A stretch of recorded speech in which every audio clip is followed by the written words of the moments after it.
What's going on, Safehouse What's up, family? Safehouse? Yes, we are back. Yes. Another episode is here. Yes.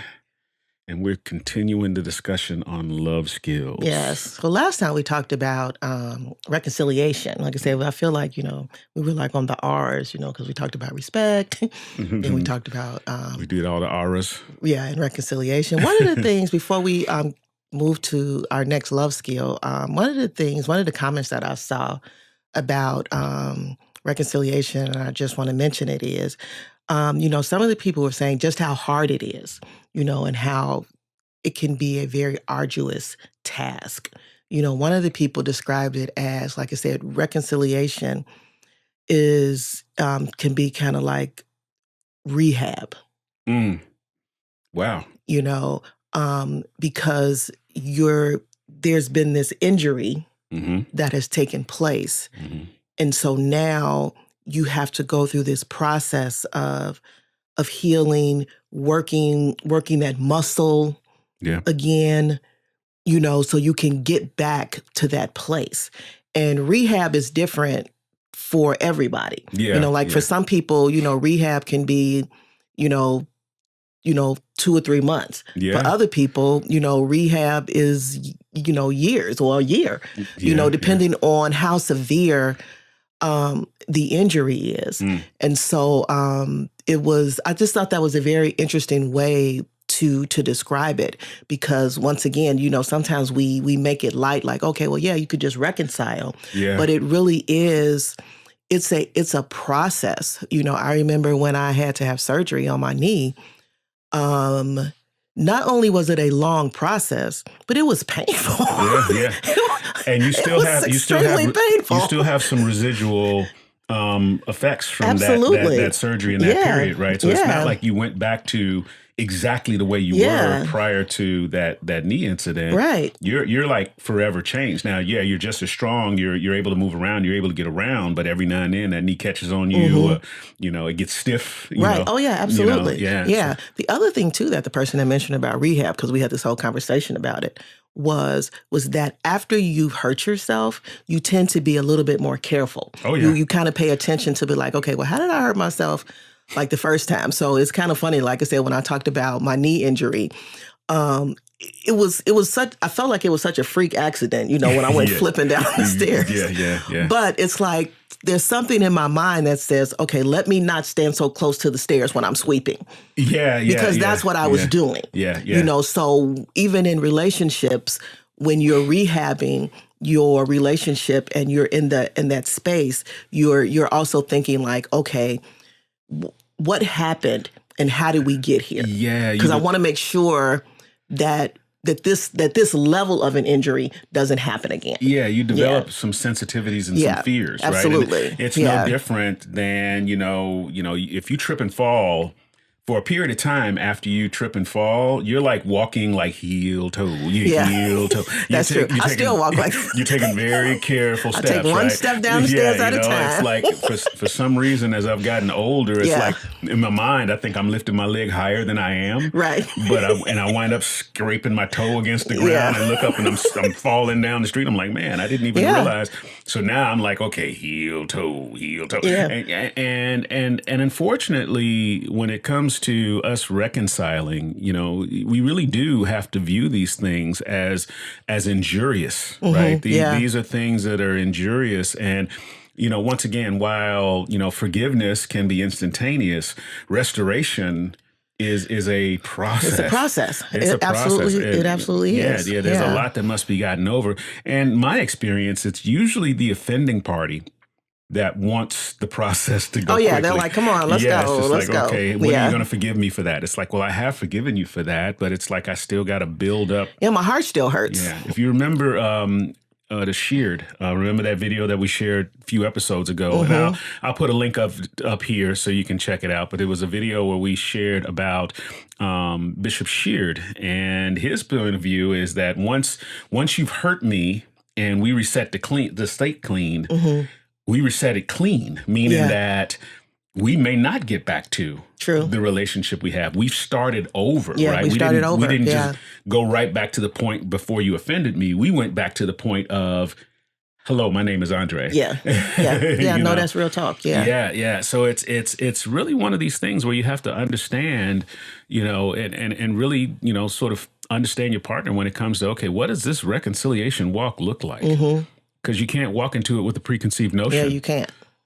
You can walk around and you can frustrate yourself. Like, why haven't they forgiven you? Right. Especially, if you're a type of person that doesn't hold on to hurt very long, like you're very forgiving. Right. And so you kind of, I wouldn't say you expect people, but because you forgive quickly, I don't think you expect people to hold things over your head for a long time, right? That's true. Right. That's true. And so I'm sure it's shocking to you where it's just like, well, man, you still thinking about that? And it's kind of funny because you're right. We do have that expectation of people. The way that I treat people, you expect them to do the same thing, but it doesn't work out. It doesn't always work out that way. It doesn't work out that way. And I think to your other point too is it's like you said, even not just forgiveness, but like you said, it's like when we're rehabbing, or like you said, we're on this journey of reconciliation, we're going to be different. Yeah. So we should not expect everything to just go back to quote unquote normal. No. Because now we have a new normal. Because what has happened is, like you said, my knee, it works. Yeah. But it's, it definitely don't work the way it did before I fell down the stairs. Right. And we have to care differently for that to this day. Absolutely. Right? Yeah. We have to recognize that's, even though it's not a big issue, it's not like, oh man, we can't do this because of your knee. Right. But it's like, okay, if we're walking too long, I have to say, okay, are you okay? Yeah. Are you that's good? True. It's that like, is okay, true. Am I moving? I'm an airport walker, right? I move very fast through airports. You're always looking behind. So I have to stop. He's and like, say, you good? I'm good. Just walk faster than me. It's fine. But no, that reconciliation topic. And one, thank you for the comments. Yes. We appreciate the feedback, both through the comments and through the Safe in the House email address and directly to Lana. We try to be responsive to all of those things. So thank you very much. It helps us grow the channel. It does. When you participate in the community dialogue, and it helps us to sort of sharpen our skills. Because we don't know it all. We definitely don't. Not know it all. I learned some new things today about Andre that we're going to share in this episode. So between God filling in the gaps and the professional network we have around us of professionals that do this for a living, they help to increase us so that we can pass that help on to you. So what are we talking about today? So intimacy. Uh-oh. Yeah. I like to say into me, like you said, but it's really into us, because that's how you can kind of break it down. Because when I think about intimacy, it's establishing, deep connections, so it's not like just the surface stuff. It's like being intertwined together, and so that's how I look at intimacy. Yeah, intimacy is one of these topics that I think we're probably going to be exploring this for a little bit because it has many, many layers to the onion. And I could tell you the way, I'm speaking for all brothers. Some of y'all brothers may have been raised a little bit more intellectually and emotionally connected than I was, right? But I know for me, in my situation, growing up around the men I grew up with, you say the word intimacy, we think sex. He said, 6. I'm like, what is... Right. I just want to keep repeating it now. I'm like, okay. You can spell it out. You'd be like, I-N-T-I. We're like, S-E-A. It's like, that's not how you spell it. That is true, though. That is true. Yeah. That is true. If you think about it, that's the first thing our minds gravitate towards. So even if you're thinking about, it's like, why some brothers don't show up to church, it's like, oh, let's go be intimate with Jesus. Like, I don't want to have sex with Jesus. We call it worship. I don't want to be intimate in church. Intimate is what I do at home with my girl, right? I'm not trying to, So we're gonna. That's what we're talking about. Obviously, we're gonna be talking about sex today. There's gonna be some. It's a little sex talk. There's gonna be some sex mixed in, right? If he said it like that one more time, that's gonna be stuck in my head all day long.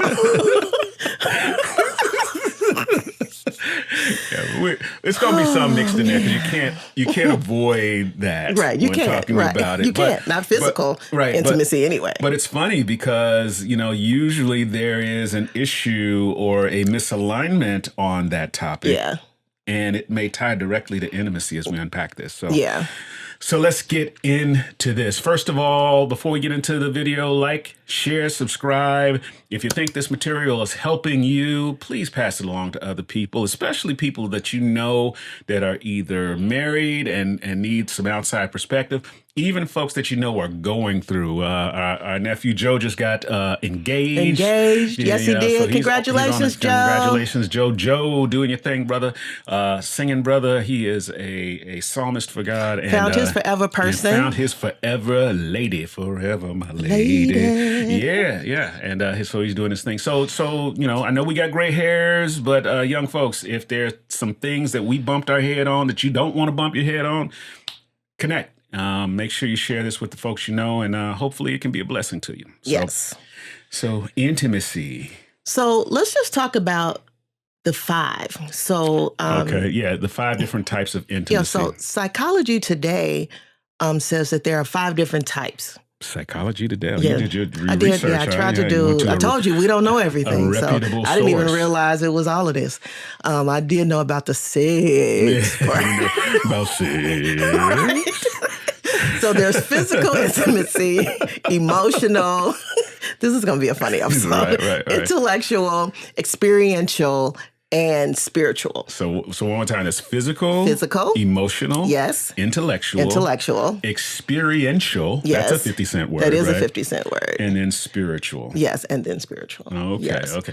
Would you say experiential intimacy is kind of like working intimacy? Yeah, where I think that's a good word for it. We have work and experiences together. Yeah, kind of like what we're doing now. Okay, yeah. Safehouse. Yeah, Safehouse is like our experiential intimacy. Yeah. So. Yeah, I mean, believe it or not, we were talking about this earlier, how, when it comes to these topics, and even when we did Safehouse Live and we did Marriage Ministry Live, one of the highlights of our relationships, we traveled to speak in places, is the whole preparation process and the research process and the documentation process and the presentation process. And, we really get the energy going when it comes to, so just producing this stuff for you actually is a blessing to us because it keeps us sharp.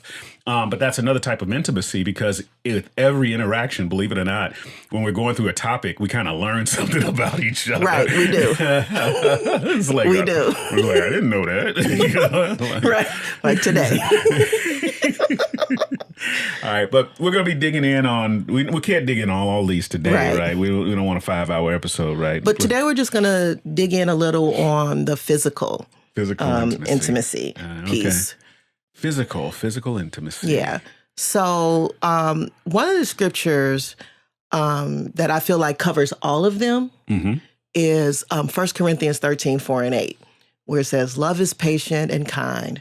Love does not envy or boast. It is not arrogant or rude. It does not insist on its own way. It is not irritable or resentful.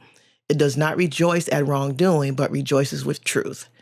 Love bears all things, believes all things, hopes all things, and endures all things. Love never ends." Love never ends. And to me, that's why, so like I said, once again, we're talking about love skills. And so when you can find intimacy is the key to that. Yeah. Because even when we're getting intimate with God, that's how we fall in love with him. Because he knows all about us. But we actually have to be the ones to do the work to pull back the layers on him.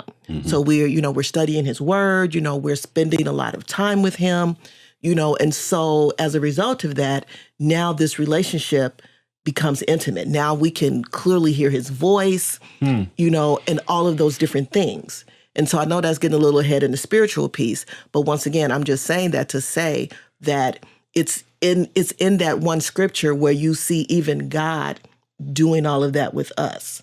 But no, I think it's very interesting because I think you can find that same pattern in different intimacy experiences. Absolutely. Right? Absolutely. So like you say, we develop this relationship with God, we learn more about him, we spend time with him, and as a result of that, we have a closeness and a dependency and a faith and a trust, and we can lean into spiritual things. There's more there that we're able to obtain because of the investment that we made prior. Right.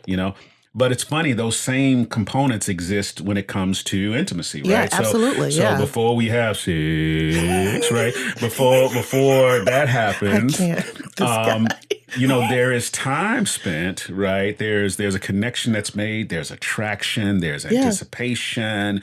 There's desire. There's all of these things. There's a deep love. There's a wanting of closeness, and all of those things culminate in an intimate act we call sex. And then even beyond that, that intimate act, that closeness, can lead to procreation, right?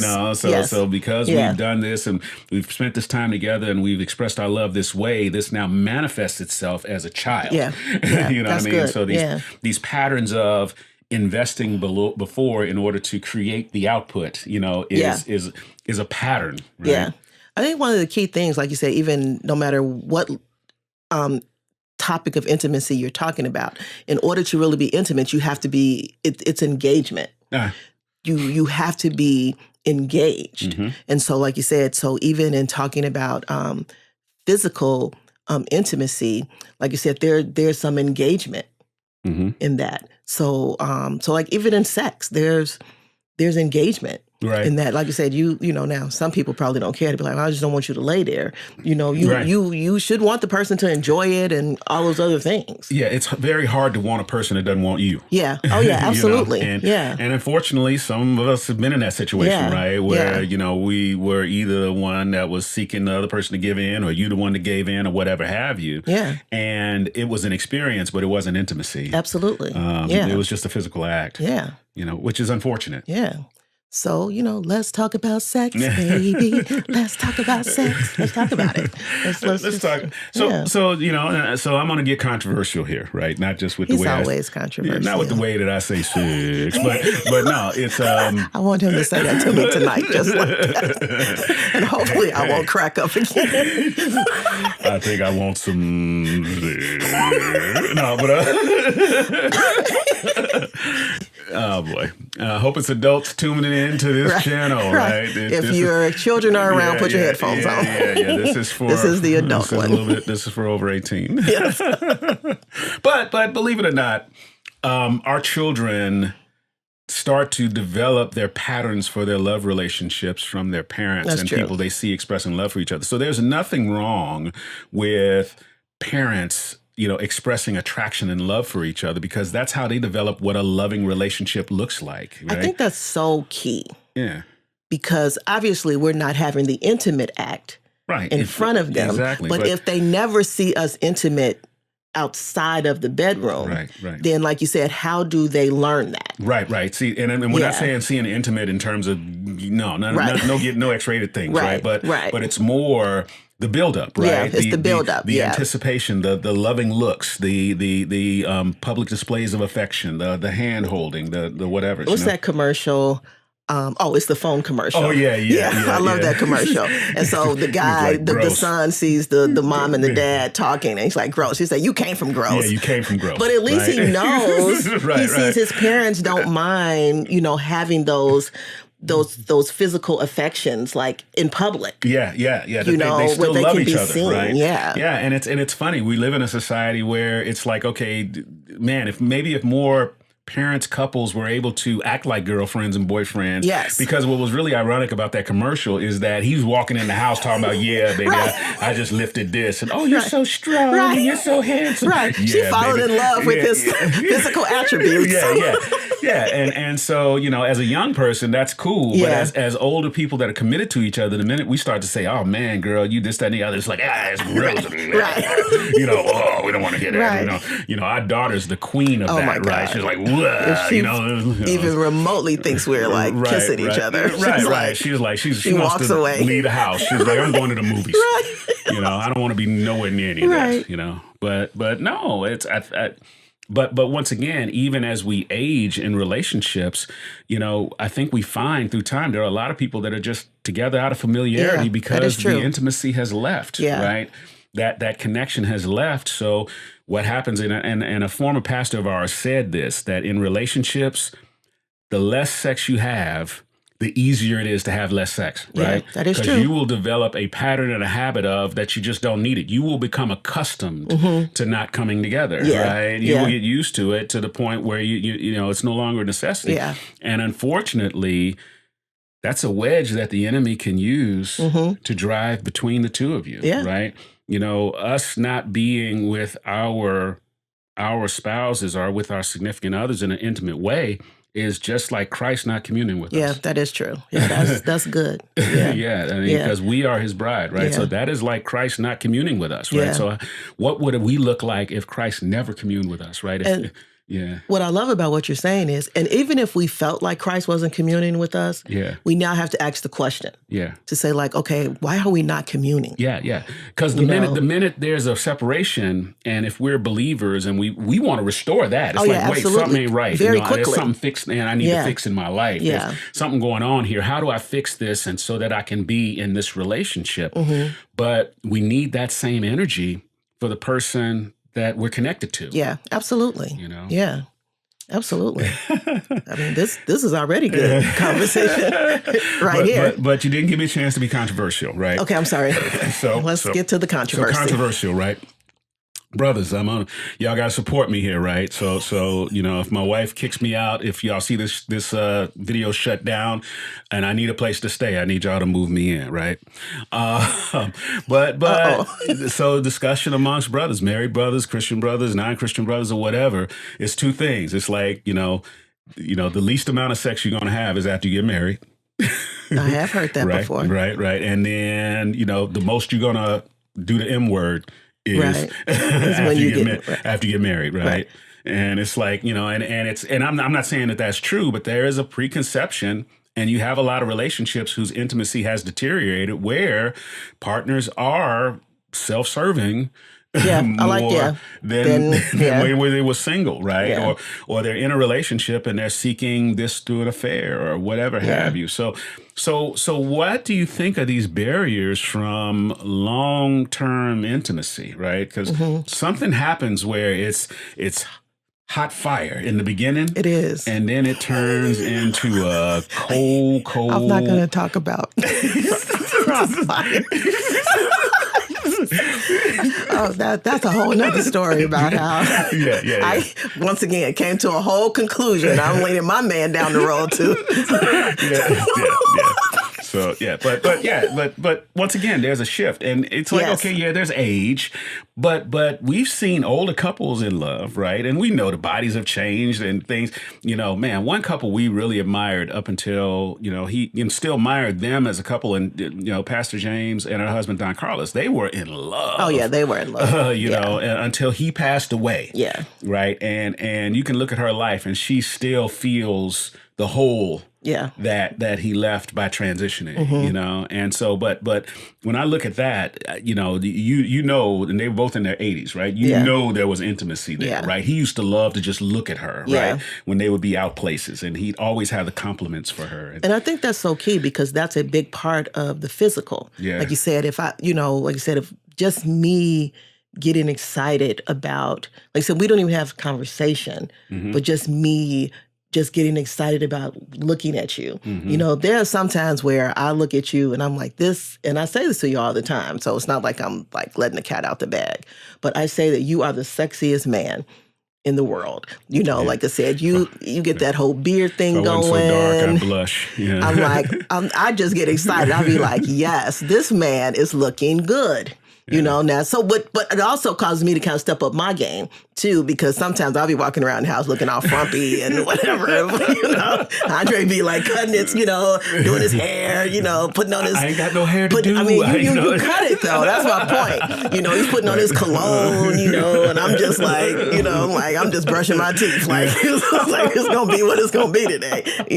Andre dressed every day like he's actually like, but the intent is, and so this is why I'm talking about the physical intimacy, is because you want me to always be physically attracted to you. I want you to look, And I think for me, if I'm honest, where I lost that was, like you said, once you have kids. Because now I'm like, okay, I don't have time to try to do all of that because I'm trying to take care of these two kids. So I had like gotten accustomed to wearing the pants with no no buckles. Right, mom jeans. all of my pants I just pull up on me.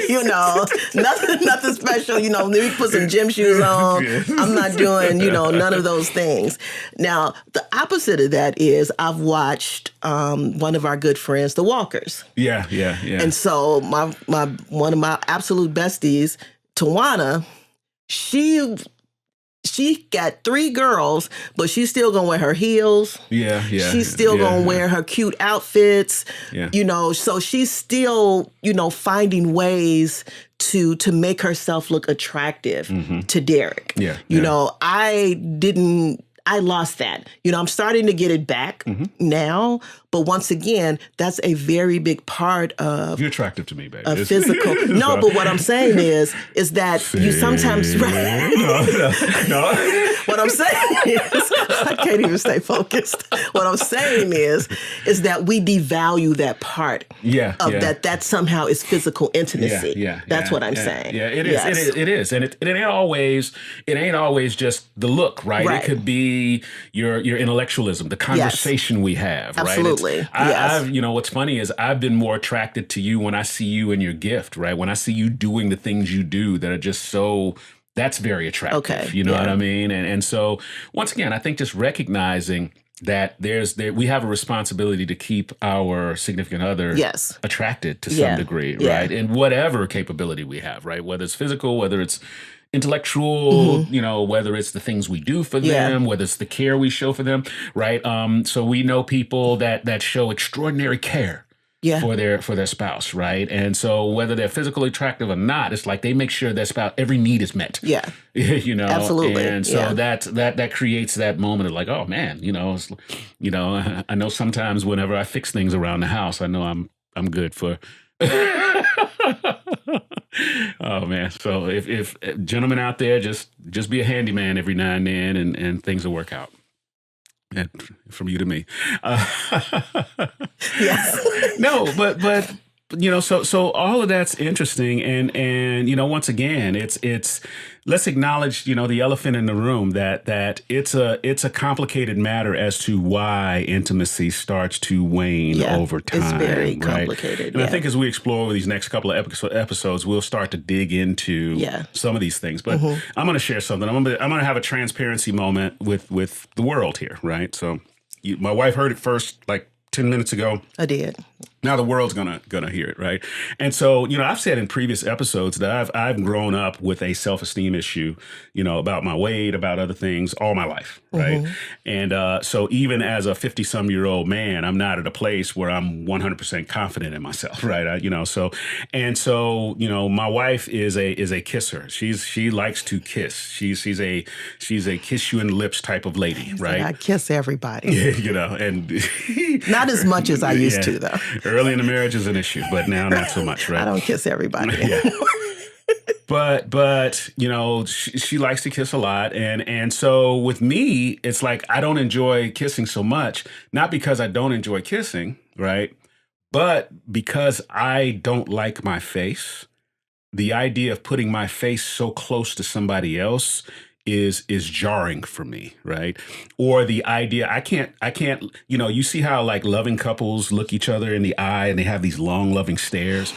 I would struggle to do that because, there you go. I would struggle to do that because I wouldn't want anyone looking at, I felt like, I just don't feel like my face is worth looking at, right? And so that's a me issue, right? Because you already expressed how you think I look and everything. But once again, that's a me issue because if we started to look at each other for a long time, I'd be the first one to look down or look away, or I'd blink, or I'd do something or whatever subconsciously because it's an issue. So sometimes intimacy is not because the person doesn't want to. They may have some issues, some trauma, some hang-up, something that they're dealing with they haven't worked through yet. Yeah. Right? That may be a blocker or some sort of, hindrance to intimacy. Because I'm sure you'd be fine with kissing all the time, right? I would, and I was glad that you shared that today, because whenever we do kiss, I'm like, man, I just love kissing you, but you don't ever really say anything after that, but once again, I was glad that you shared that piece, because I never knew that until today, because like I said, that is one of the things that I actually enjoy is kissing you, and so once again, I didn't know that prior to today, that not that it's a big crack in the intimacy, because we do kiss. But once again, it's like you said, I just thought it was a good fact to know. And once again, it's not an excuse. It's something that I work. It's something that I work through, right? And so just. And this is what's important about communication, because me not saying anything about it and just staying in that can then turn into rejection for you, right? Oh, yeah, absolutely. Well, why doesn't my husband want to kiss me, right? And it's like, well, it's not because of you, right? It's not because of something you're doing. It's like, does my breath stink? Does this, that, and the other? Am I this, that, and no? It's like, no, your husband has a hang up, right? He doesn't like his face, right? And I think that's a good point, like you said, especially even when you're dating, because like you said, you should not be having sex when you're dating, right? So not in God's design. You should. What you should, but there are these physical things that you still do. But like I said, you're hugging, you're holding hands. There's some forms of affection, and so even to be able to have those conversations about affection, like what does affection look like for you?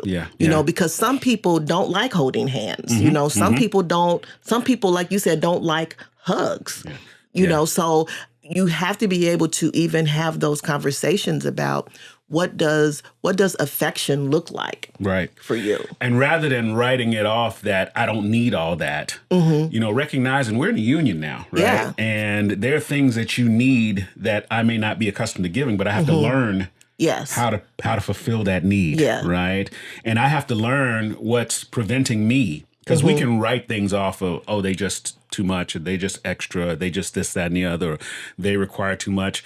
Or is it really you that you have some sort of pain point, trauma, past experience, or even just an abnormal normal experience? What's an abnormal normal experience? If you come from a family that nobody ever hugged or kissed or showed any affection, you lived in an abnormal situation that was normalized by your family experience. Right. Right.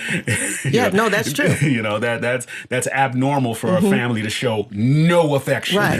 That is true. But if you grew up in that normal, of course, when you get introduced to someone that believes that us holding hands walking down the street is a thing, you're like, oh, why do we need all that? Well, you may have to step back and say, man, is my normal off? On these things. I think one of the things that we talked about, because people like to spoon when they go to bed. That means they're like, they're cuddled up together. We don't spoon. But I think we talked about that, because I feel like when we get into bed, it's like the Red Sea. You go to his side and I go to mine. But I like that. But a part of that too is, I think even before I had started going through menopause, I get hot very quickly. I'm like, I'm quick to throw the covers off of me. So I definitely don't want to be consumed by your body. At least not all night long. Right. You know what I'm saying? Right. And so once again, but for some people, that's a space of physical intimacy. Right. Because we need to fall asleep we together. need to fall asleep together. Me and you, we're like, okay, we kiss each other. We like, okay, cool. And we still wake up to me, we're still waking up in the same bed. But that would have to be I'm saying that to say there had to be a conversation. Our stuff is kind of like when you shared a hotel room with your buddy. It's like y'all had to be in the same bed. It's like, okay, your booty better not touch mine, right? You put that cover down the middle. It's like, no, your booty on mine. Get off. You too close, son. You too close. No, it's not that bad, y'all. No, we got to laugh about it. But what I love about this conversation too, and we could probably get ready to... We're going to wrap it up. To wrap it up is that when we first got together, there wouldn't have been no way I could have even been having this level of a conversation about sex, because just having a conversation about sex made me very, very uncomfortable. So we didn't have a lot of conversations about what I liked or what I enjoyed or anything like that. And I think that's a very key piece too, in having that level of intimacy, being able to discuss what you like and what you don't like. Because, we like to say the bedroom is undefiled. We like to put that scripture out there. But I may not like everything. Right, except for the stuff we need to talk about. Right. And I can tell you from a male point of view, we put this expectation on ourselves that when we step into the bedroom, we're supposed to know what to do, right? Yeah. And so that was an eye-opener for me. Yeah, and so we're supposed to know what to do. And so therefore, if we ask questions or if we seek input, that's weakness, right? It's like, oh, you don't know what you're doing? Yeah. It's like, and then you're thinking about, okay, maybe she's been with some other guy that's done all these things or whatever. And you don't want to be seen as a lower, partner or whatever have you. And so there's this pressure to walk in like you know what you're doing, right? And what's really funny is if we really want to be with a person forever, I think the first truth moment is we don't know everything, right? We don't know everything there is to know about this person, because even if you're the most experienced lover in the world, there are things that this person enjoys and there are things that this person doesn't enjoy. So now I should be on this journey of learning everything about this person. And what's so powerful about what you just said is that that's how you establish the deep connection. Yeah. Because that's really what intimacy is. Yeah. Intimacy is about establishing deep connections on all of the levels that we're going to talk about.